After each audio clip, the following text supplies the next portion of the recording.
사도신경 신앙고백함으로 6월 3일 속회 예배를 하나님께 드리겠습니다. 전능하사 천지를 만드신 하나님 아버지를 내가 믿사오며 그 외아들 우리 주 예수 그리스도를 믿사오니 이는 성령으로 잉태하사 동정녀 마리아에게 나시고 본디오 빌라도에게 고난을 받으사 십자가에 못 박혀 죽으시고 장사한 지 사흘 만에 죽은 자 가운데서 다시 살아나시며 하늘에 오르사 전능하신 하나님 우편에 앉아 계시다가 저리로서 산 자와 죽은 자를 심판하러 오시리라. 성령을 믿사오며 거룩한 공회와 성도가 서로 교통하는 것과 죄를 사하여 주시는 것과 몸이 다시 사는 것과 영원히 사는 것을 믿사옵나이다. 아멘. 252장 찬양합니다. 나의 죄를 씻기는 나의 죄를 씻기는 예수의 피밖에 없네. 다시 성케하게도 예수의 피밖에 없네. 예수의 흘린 피 나 흘리게 하오니 귀하고 귀하다. 예수의 피밖에 없네.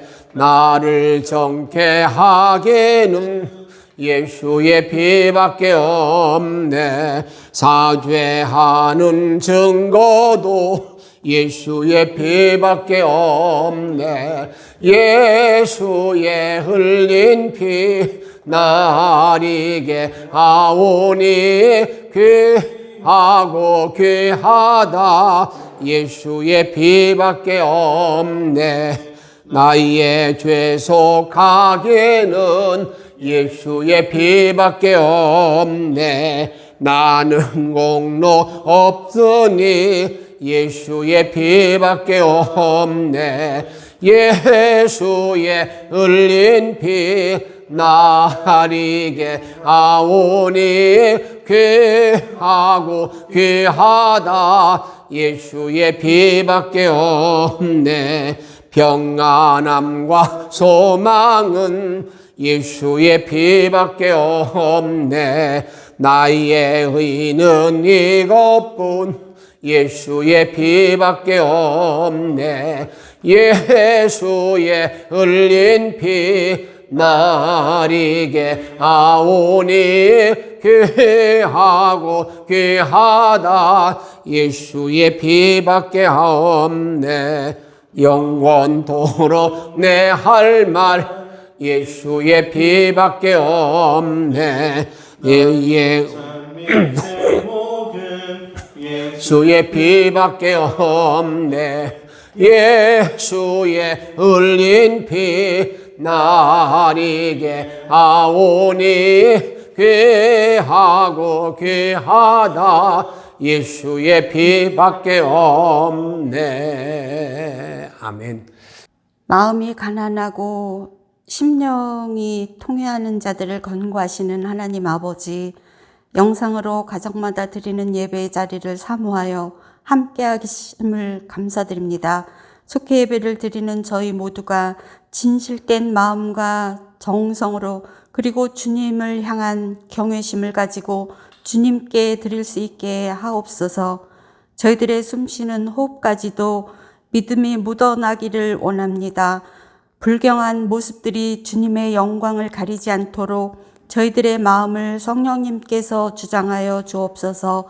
저희들로 하여금 주님의 자비로우심으로 주의 뜻을 행하게 하시고 말씀을 따르게 하시고 주의 계명을 지키게 하옵소서. 저희들의 예배를 주장하시는 성령님을 믿습니다. 혹 있을지라도 모를 저희의 허튼 생각과 마음을 막아주셔서 주님께 기쁨으로 드릴 수 있는 속회 예배가 되게 하여 주실 줄 믿고 감사를 드리며 우리를 사랑하시는 예수님의 이름으로 기도드립니다. 아멘. 하나님 말씀은 시편 51편입니다. 시편 51편 1절로 11절까지 있는 말씀을 오늘도 드라마 성경으로 우리가 보고 듣고 읽고 하는 이런 말씀을 좀 나누도록 하겠습니다. 이제 6월이 시작됐습니다. 6월 달에도 우리가 속회비를 통해서 말씀의 부흥의 역사가 일어나기를 바라고, 이제 이 마스크가 다 벗는 날 이제 속별로 또 속회비를 좀 드리도록 하겠습니다. 속회일은 이루어지기를 바라면서 오늘 주신 말씀을 한번 이렇게 좀 정리해 보고자 합니다. 오늘은 이 배경의 말씀을 먼저 잘 이해해야 됩니다. 우리가 시편 51편으로 적혀 있는 바로 그 밑에 있는 그 안내문을 좀 보시기 바랍니다. 다윗의, 누구이시라 다윗의 시, 인도자를 따라 부르는 노래. 그 다음 보세요. 이 시편의 배경이 다윗이 밧세바와 동침한 후 선지자 나단이 그에게 왔을 때, 이 상황이 언제인지 아시겠죠? 이 다윗이 죄를 범하는데 어떤 죄를 범하냐면 이렇게 간단히 정리하면 이렇습니다. 이제 다윗이 이제 많은 영토를 얻게 되었어요. 많은 영토를 얻게 되고 이제 그 나라가 든든히 서갈 때 항상 다윗은 전쟁할 때마다 앞서서 나갔는데, 이 일이 벌어질 때에는요, 사무엘하 11장 2절에 보게 되면 저녁 때에 다윗이 그의 침상에서 일어나서 왕궁 옥상에서 거닐다가 그곳에서 보니 한 여인이 목욕을 하는데 심히 아름다워 보이는지라. 그러면 이게 우리들이 이게 죄를 범하고 하는 그런 일들이 상황에 아주 상당히 밀접하게 연관되어 있어요. 그러니까 지금 자기 부하들은 어디 갔어요? 전쟁터에 나가 있어요. 근데 자기는 이제 그냥 아마 그 왕궁에서 아주 그냥 낮 동안에 자고 저녁 때쯤 일어나가지고 왕궁의 그 옥상에 올라가서 보니까 마침 그때 목욕하는 여인을 보았다.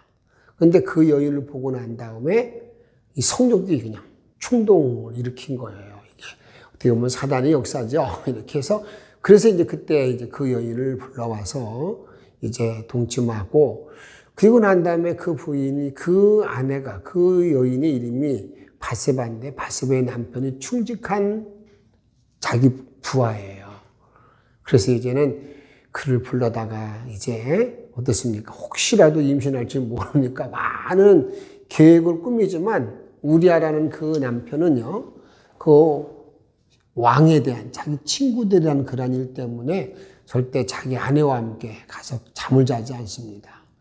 급기야 어떤 일을 벌이냐면 자기의 요압 장군에게 이 사람을 제일 심한 전쟁터에 보내서 그냥 죽이라고 하는 거죠. 어떻게 보면 이게 간접살인 같지만 직접살인을 명한 겁니다. 이런 자리에 놓여있는 이런 일을 만나게 된 거죠. 그렇게 하고 났을 때 이제 생각해 보세요. 아무도 알지 못해요.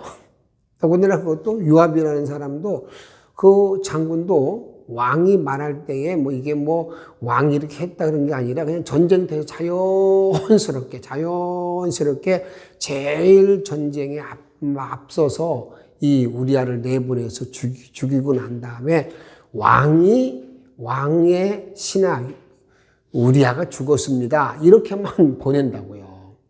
완전 범죄를 일으킨 거죠. 완전 범죄 살인을 하고 난 다음에 아마 다윗이 이제 한숨 들을지도 모르죠. 이제 혹시라도 내가 잘못되어져가지고 비난받은 일을 벗어났다고 생각할 즈음에 누가 찾아옵니까? 나단이 와요. 나단. 그 당시 선지자가 찾아와서 이 다윗을 책망합니다. 예를 드는 거예요. 비유를 들어서 어느 부자가 많은 양을 가지고 있다. 어느 과부가 한 마리 양이 있는데 이 많은 양을 가지고 있는 부잣집에 손님이 왔다. 그 손님을 위해서 한 마리 양이 있는 그 양을 빼앗아서 손님을 대접했다. 이 말을 듣고 난 다음에 다윗이 막 대노합니다. 어떤 그런 나쁜 놈이 있냐 그 말이죠. 당장 처결하라고 하는 그런 말을 할 때 이 나단이 대단합니다. 당신이 그런다. 그러니까 이 다윗이 그 말을 듣고 난 다음에 왕으로서 지금 뭐 하는 거예요, 왕에게? 그런 말 할 수도 있잖아요. 근데 그 말을 듣고 난 다음에 자기가 하나님 앞에 솔직하게 죄인임을 고백해요. 그러니까 내가 죄를 지었다는 것을 고백해요. 그리고 난 다음에 그것이 이제 시편으로 남겨져 있는 글인데, 오늘 본문에 보게 되면 이 나단의 책망을 우리가 들었을 때를 한번 보십시다.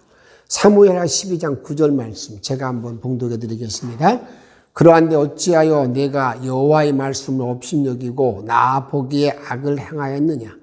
내가 칼로 햇사람 우리아를 치되 암몬 자손의 칼로 죽이고 그의 아내를 빼앗아 내 아내로 삼았도다. 이렇게 하나님의 말씀을 업신여기고 아주 정확하게 다윗의 잘못을 지켜줬을 때에 이제 다윗이 이제 회개합니다. 오늘 회개의 내용을 보면서 그 회개할 때에 하나님이 부어주신, 그리고 그 다윗이 간구하는 내용을 잘 보고 우리 이 땅에 살고 있는 날 동안에 우리가 항상 죄 중에 살잖아요. 그 죄 중에 살면서 죄를 깨닫고 하나님 은혜 가운데 걸어갈 수 있는 그런 자리에 들어가야 됩니다. 다윗의 회개의 기도를 보게 되면 우리가 51편 1절 말씀을 다 보고 1절 말씀 하반절에 보게 되면 하반절에는 말씀이 있습니다. 한번 따라합시다. 내 죄악을 지워주소서. 내 죄악을 지워주소서. 내 죄악을 지워주소서. 내가 죄를 지었는데 이 죄를 도말시켜달라. 없애달라. 이 지워달라. 이게 회개 기도의 내용이죠. 그런 내용이 또 우리가 9절에도 보게 되면 이렇게 말하고 있습니다. 주의 얼굴을 내 죄에서 돌이키사 내 모든 죄악을 뭐 해달라고요? 지워주소서. 그러니까 내 모든 죄를 다 지워주시고 용서해 주시옵소서. 용서해달라고 기도하는데, 이렇게 회개의 기도를 잘 하기 위해서는 뭐가 필요하냐면 오늘 다윗이 하는 것처럼 자기 자신이 내가 이런 죄인입니다는 자기의 실상을 아는 것, 자기의 실상을 아는 것이 너무 중요해요. 그럼 다윗은 어떻게 자기 자신이 죄인임을 고백하고 있는가? 지금 내가 밧세바를 범하고 우리아를 죽였습니다 하는 그 이전에 자기 자신이 그냥 죄 가운데 잉태되었다. 내가 죄인이다. 이걸 말하고 있어요. 같이 한번 우리 3절 말씀을 같이 읽습니다. 무릇 나는 내 죄과를 아오니. 죄가 항상 내 앞에 있나이다. 예. 내가 내 죄과를 아는데 내가 항상 죄 앞에 있다. 내가 항상 죄 가운데 죄와 함께 살고 있다는 거예요. 그러면서 이제는 5절에 보게 되면 내가 죄악 중에 출생하였으며, 내가 태어날 때부터 죄 가운데 내가 출생했다. 완전히 나는 죄덩어리다. 죄덩어리니까 이런 죄가를 내가 아오니 내 모든 죄를 사해 주소서 긍휼히 여겨달라는 그런 기도하고 있는 내용을 보게 됩니다. 그런데 오늘 이렇게 우리는 지금 이미 죄를 사함받는 게 예수의 보혈의 피로 아무 공로 없이 내가 사함받잖아요. 그걸 믿을 때 사함받는데, 오늘 이 본문의 내용에 보게 되면 7절 말씀을 잠시 한번 7절 말씀 보세요. 7절 말씀. 우술초로 나를 정결하게 하사. 우술초로 나를 정결하게 하사. 우술초로 깨끗하게 해달라. 우술초. 그러니 우술초로 정결케 해달라는 그런 기도하는 내용을 봐요. 오늘은 그래서 제가 이 구약에 나와 있는 우술초로 정결케 해달라는 그런 말의 의미가 어떤 말인가 하는 것들을 좀 잠시 한번 생각해 보고자 해요. 우술초. 이 우술초라는 것은요, 우리가 구약 성경 전체를 통해서 보게 되면 구원과 회개와 언약을 상징하는데 이 우술초라는 그러한 식물은 담벼락에, 여러분들이 그 담벼락 같은데 나는 담벼락에서 나는 거예요. 담벼락에 살아요. 그러니까 거기는 어떻습니까? 그곳에 담벼락에 살고 있기 때문에 뿌리가 있지 않고 그냥 담벼락에 붙어 있는 그런 식물이에요. 그런 식물인데 그 식물은 어떻게 사느냐? 매일 이제 내리는 이슬을 먹고 사는 식물, 이슬을 먹고 사는, 이슬을 먹고 사는 식물이라 그 말입니다. 그렇기 때문에 우슬초로 정결케 해달라는 것은 이게 무슨 말이에요? 내가 하나님의 은혜로 나를 정결케 해달라는 그러한 깊은 의미가 포함되어 있어요. 그러니까 내가 주의 보혈로 내가 사함받는 모든 이들도 사실은 어디예요? 하나님의 그 풍성한 은혜, 우슬초의 은혜, 그 은혜 가운데. 우슬초라는 것은 뿌리가 없기 때문에 전적으로 누구로 의해서 하는 거예요? 하나님의 선물인 이슬로 먹고 산다 그 말이에요. 이런 것을 우리가 이렇게 우슬초로 정결케 하다는 그런 내용을 가지고 있는데, 이거 아까 말씀드린 것처럼 구원과 회개와 그다음에 우리가 이 모든 것이 언약을 말한다고 그랬는데, 히브리서 9장 18절 말씀. 여러분 같이 한번 찾아보십시다. 히브리서 9장 18절. 18절 말씀.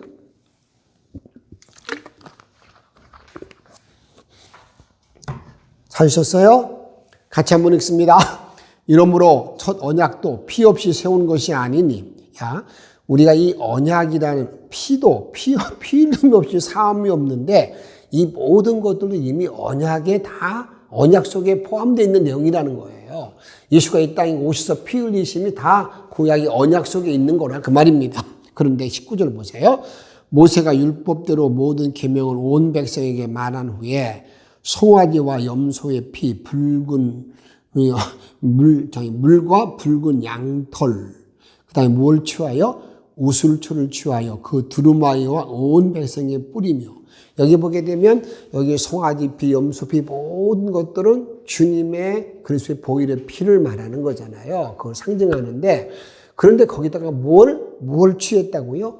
우슬초를 취해서 함께 이렇게 그 피를 뿌렸다고 말하고 있어요. 이게 이 우슬초라는 것이 하나님의 언약 가운데에서 이 우슬초로 인해서 하나님의 정결케 되는 그러한 하나님의 은혜, 풍성한 은혜를 상징하는 그러한 식물이다 그 말입니다. 그래서 오늘 우리가 철저하게 내가 죄를 사함받는 것은 하나님의 은혜가 철저한 은혜라는 거예요.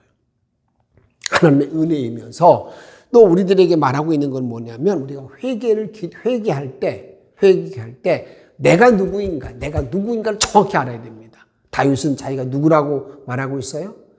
나는 내 죄과를 내가 아나이다. 내가 죄과, 모든 내가 죄덩어리만 안다는 거예요. 그래서 내가 태어날 때부터 어디서 태어났어요? 죄 중에 태어났다. 이 정도 고백하면 죄를 지었을 때 뭐 할 수 있겠어요? 회개할 수 있겠죠. 이 정도 여러분들에게 자기가 죄인임을 바로 아는 사람들은 이제 죄를 범하는 데에 범하기에 그렇게 어떻습니까? 범하고 항상 사함받는데, 그 사함받는 것이 보혈의 피. 그래서 이제 구약에 우슬초라고 하는 것이 들어가 있는 것은 뭐냐면, 철저하게 이 사함받는 모든 일들이 하나님의 은혜다. 하나님의 은혜로 우리가 사함받는다는 것을 말하고 있다 그 말입니다. 그리고 난 다음에 다윗이 이제 내가 죄를 사함받고 난 다음에 내가 이런 회개한 자에게 주시는 은혜에 머물기를 원해요. 회개한 사람이 어떤 자리에 나가야 되느냐. 나 죄 사함받았어. 그걸로만 끝나는 것이냐. 그렇지 않다는 겁니다. 오늘 보게 되면 다윗이 하는 말을 다윗의 기도를 잘 보세요. 오늘 10절 말씀 같이 읽습니다. 하나님이여, 내 속에 정한 마음을 창조하시고 내 안에 정직한 영을 새롭게 하소서. 뭐라고 그랬어요? 하나님, 내 안에 정한 마음을 주시고 정직한 영을 새롭게 하소서. 내 영을 새롭게 만드는 사람, 내 영을 새롭게 만드는 일이 뭐냐? 이게 회개한 사람의 모습이라 그 말입니다. 계속 내 영을 새롭게 하는, 내 영을 항상 새롭게 하는, 그래서 정직한 영으로 취급받는 거라 그 말입니다. 그 다음에 두 번째로는요, 이렇게 보세요. 12절 보게 되면 한번 따라 합시다. 주의 즐거움으로 주의 즐거움으로 주의 즐거움으로 자원하는 심령을 갖는다. 자원하는 실력을 갖는 야, 내가 주의 즐거움으로 가득 차는 거예요. 여러분, 정말 회개한 모든 사람들은요, 우리가 주님의 기쁨으로 가득 차요. 그리고 난 다음에 항상 뭐냐면, 내가 그 자원하는 이 우리가 주의 즐거움이 회복되었기 때문에 무슨 일을 해도 어떤 마음으로 하는 거예요? 억지로 하는 마음이 아니라 자원하는 마음, 즐거운 마음으로 감당한다 그 말입니다. 그리고 15절에 보게 되면 하반절 이렇게 말하고 있습니다. 내 입이 주를 뭐 한다고요? 찬송하리이다. 내 입이 주를 찬양하리이다. 여러분 잊지 마세요. 내가 정말 회개한 자의 모든 결과가 뭔가, 회개한 사람의 영이 어떤 영인가, 날마다 영을 새롭게 되는 길을 걸을 뿐만 아니라 여러분 그 모든 일 가운데에 항상 즐거움으로 자원하는 마음을 가지고 일하면서 찬송 부르는 사람, 이 사람이 정말 진정으로 회개한 사람의 어떤 모습인 것을 말하고 있어요. 오늘 여러분들에게 제가 좀 딱딱하고 묵직한 말씀을 드렸지만 다시 한번 간단하게 정리해 드리겠습니다. 다윗이 이렇게 끔찍한 범죄를 범하고 난 다음에 다윗이 위대한 성군이 돼요. 다윗이 성군이 되었다는 것은 그가 죄를 짓지 않았다 그런 말이 아닙니다. 다윗이 살인하는 죄를 지었지만 그는 그 모든 죄가를 철저히 회개하는, 어떻게 회개하는 거예요?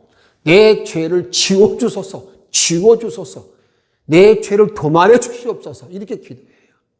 이렇게 자기 죄를 도말하기 위해서는 내가 누구인가를 안다는 거예요.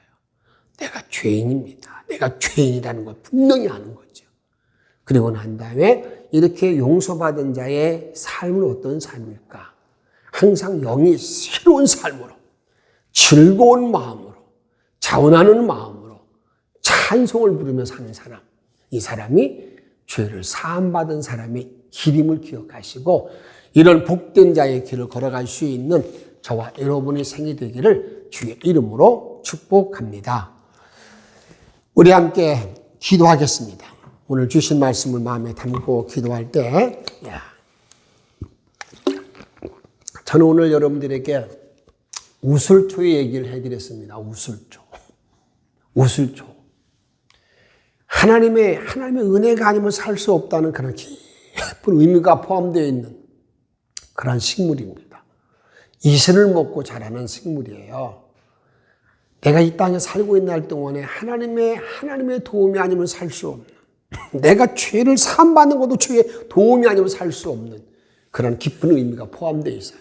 그 우슬초를 놓고 필뿌리라고 말하고 있잖아요.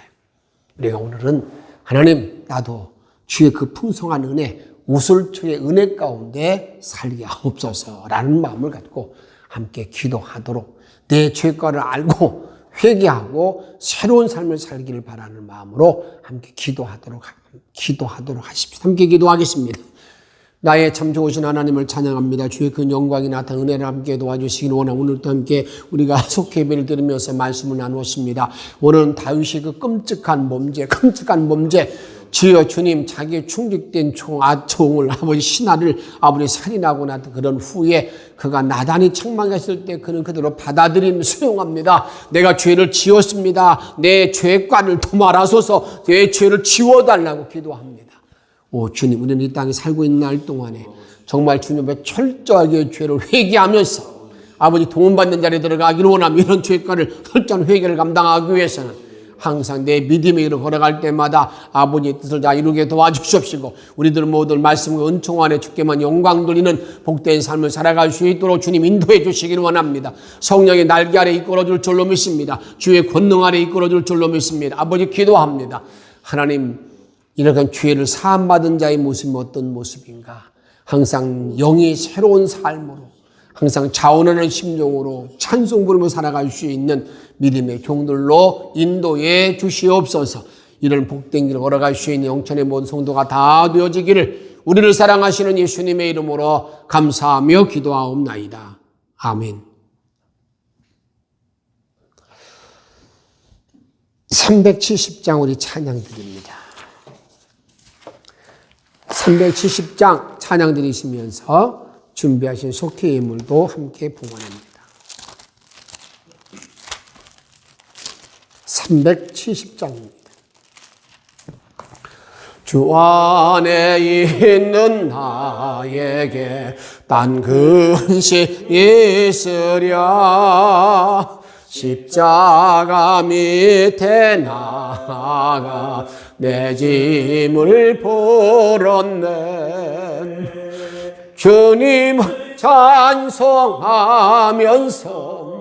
할렐루야 할렐루야. 내 앞길 멀고 험해도 나 주님만 따라가리. 그 두려움이 변하여 내 기도 되었고, 전날의 한숨 변하여 내 노래 되었네. 주님을 찬송하면서 할렐루야 할렐루야. 내 앞길 멀고 험해도 나 주님만 따라가리. 내 주는 자비하셔서 늘 함께 계시고, 내 구피 밤을 하시고 늘 채워주시네. 주님을 찬송하면서 할렐루야 할렐루야. 내 앞길 멀고 험해도 나 주님만 따라가리. 내 주와 맺은 언약은 영불변하시니, 그 나라 가기까지는 늘 보호하시네. 주님을 찬송하면서 할렐루야 할렐루야. 내 앞길 멀고 험해도 나 주님만 따라가리. 주님 고맙습니다. 우리가 오늘 속죄 예배 드리고 주 앞에 귀한 예물도 봉헌합니다. 주님, 우리가 드려진 이 예물을 받으시고 우리 마음속에 우리 주님의 인도하심과 역사하심이 넘치게 하옵소서. 오늘 주신 말씀처럼 이 땅에 내가 죄를 범할 수 있습니다. 내가 죄 중에 추승한 자임을 고백하며 죄를 범할 때마다 철저하게 우리 하나님께 회개하여 내 영이 새롭고 항상 즐거움으로 찬양을 부르고 자원하는 마음으로 주님의 일을 감당할 수 있도록 이끌어 주옵소서. 모든 종 성도들이 가정에서 예배 드릴 때마다 그 자리가 말씀의 잔치, 부흥의 잔치가 일어나게 하옵소서. 항상 승리케 하시고 생명 주시는 예수님의 이름으로 기도하옵나이다. 아멘. 잘들 지내고 계시죠? 이제 벌써 6월 달이 지나서요. 올해도 반전이 지난 것 같아요.